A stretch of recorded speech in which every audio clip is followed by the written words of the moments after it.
A very good morning to you, my dear students. I hope you all are fit and fine at your home. So, let's start our study, okay?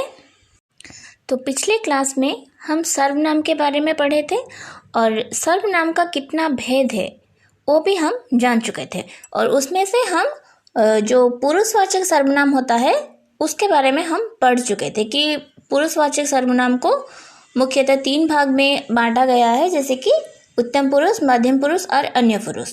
ये तीनों के बारे में मैं बता चुकी थी पिछले क्लास में। तो आज हम और एक सर्वनाम के बारे में पढ़ेंगे जिसका नाम है निश्चयवाचक सर्वनाम। ठीक है, तो 5 क्लास के स्टूडेंट्स तुम अपनी किताब की 44 नंबर पेज को खोलो और 6 क्लास के स्टूडेंट्स तुम अपनी किताब की 64 नंबर पेज को खोलो। ठीक है, तो देखो, निश्चयवाचक सर्वनाम किसे कहते हैं? जिन सर्वनामों से किसी निश्चित व्यक्ति या वस्तु का बोध होता है वे निश्चयवाचक सर्वनाम कहलाते हैं, जैसे कि यह, वह, वे, ये सब।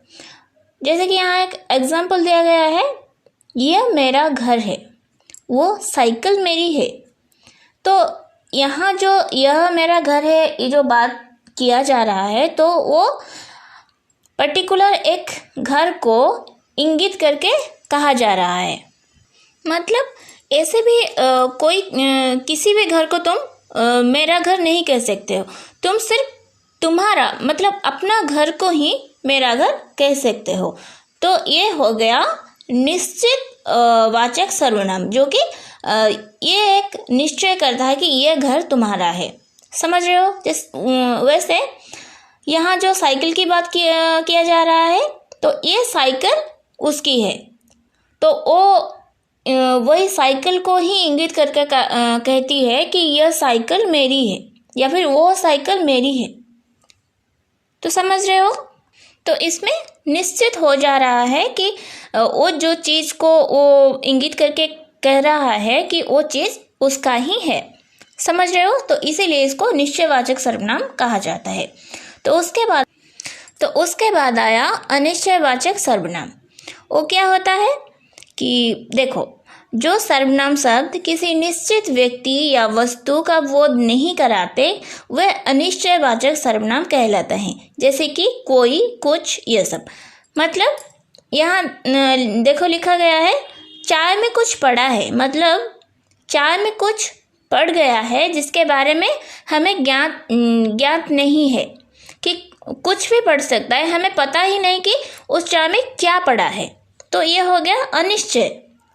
दरवाजे पर कोई आया है, मतलब दरवाजे के खटखटाने की आवाज़ सुनकर तुम ये सोच रहे हो कि कोई आया है, लेकिन तुम निश्चित नहीं कर पा रहे हो कि कौन आया है, क्योंकि तुम उसको देख नहीं पा रहे हो, तुम निश्चित नहीं हो।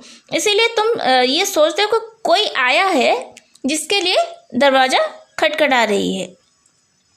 तो इसीलिए इसको अनिश्चयवाचक सर्वनाम कहा जाता है, जिसके बारे में हमें पता ही नहीं चलता है। हम शक करके या फिर कुछ निश्चित ना हो पाके जो बात हम करते हैं उसको अनिश्चयवाचक सर्वनाम कहते हैं। समझ गए? तो उसके बाद आया प्रश्नवाचक सर्वनाम।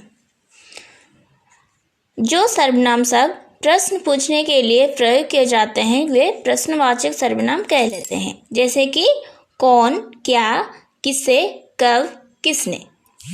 क्या पढ़ रहे हो? मेला देखने कौन जा रहा है। मतलब ये जो शब्द का प्रयोग तुम करते हो, जैसे कि क्या और कौन, ये तुम प्रश्न पूछने के लिए करते हो, है कि नहीं? तो इसीलिए इसको प्रश्नवाचक सर्वनाम कहते हैं। तो उसके बाद आया संबंधवाचक सर्वनाम। जो सर्वनाम शब्द वाक्य के अन्य संज्ञा या सर्वनाम शब्दों से संबंध बताते हैं वे संबंधवाचक सर्वनाम कहलाते हैं, जैसे कि जो, सो, जितना, उतना, जैसा, वैसा, ये सब। जैसे कि यहाँ देखो एक वाक्य दिया गया है, जो दौड़ेगा सो पहुँचेगा, जैसा करोगे वैसा भरोगे। मतलब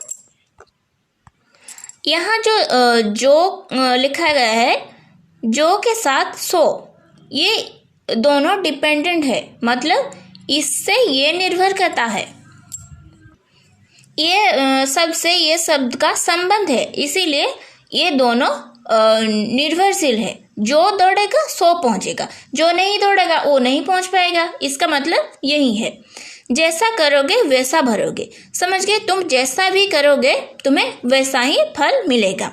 तो ये दोनों वाक्य जो लिखा गया है, इसमें एक वाक्य दूसरे वाक्य पर निर्भरशील है। समझ रहे हो? क्योंकि वो एक वाक्य दूसरे वाक्य के साथ संबंध बना रही है, तो इसीलिए इसको संबंधवाचक सर्वनाम कहा जाता है। तो उसके बाद आया निजवाचक सर्वनाम। तो उसके बाद आया निजवाचक सर्वनाम।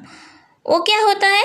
देखो, जो सर्वनाम अपने लिए प्रयोग किए जाते हैं वह निजवाचक सर्वनाम कहलाते हैं, जैसे कि खुद, अपने आप, स्वयं, आप ही आदि। विवेक अपना गृह कार्य अपने आप करता है, मतलब वो खुद करता है। उसी तरह यहाँ एक बेटी अपनी माँ से कह रही है कि माँ, मैं स्वयं पेंसिल खरीद लाऊंगी, तो वो खुद की बात कर रही है। तो जब हम खुद की बात करते हैं तो वहाँ निजवाचक सर्वनाम का प्रयोग होता है। समझ रहे हो? तो 6th क्लास के स्टूडेंट्स, तुम भी अपनी किताब देखो कि जो सर्वनाम शब्द कर्ता द्वारा स्वयं के लिए प्रयोग किया जाता है उन्हें निजवाचक सर्वनाम कहते हैं। जैसे कि गीता अपनी पुस्तक पढ़ रही है, मतलब वो खुद की पुस्तक पढ़ रही है। मैं अपने आप दूध पी लूँगी, मतलब वो खुद ये कर सकता है, ऐसा कहा गया है।